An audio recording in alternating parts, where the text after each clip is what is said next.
this video, we'll be going over some basic steps for how to start up a Heatmaster G-Series furnace.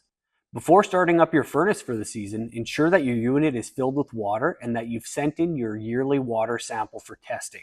Taking this step prevents corrosion and helps to uphold your furnace's warranty.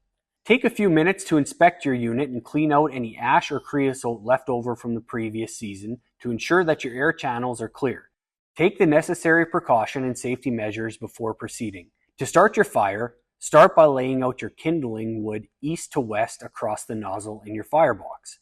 These pieces will break down and produce a coal bed, which is essential in achieving proper gasification in your unit and keeping your fire insulated. Press the cold start button on the side of your control panel to start the fan.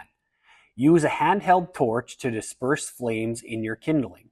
Once a strong flame is established, gradually begin adding your larger wood and fully close your firebox and bypass handle. Monitor your burn and pay close attention for any moisture or smoke leaks from your firebox. Dark, thick smoke coming from your chimney is normal for the first few hours, but if it persists, you may need to evaluate the moisture levels in your wood or how packed your firebox is. If you have any questions or concerns, please refer to your owner's manual, reach out to your local dealer, or give us a call.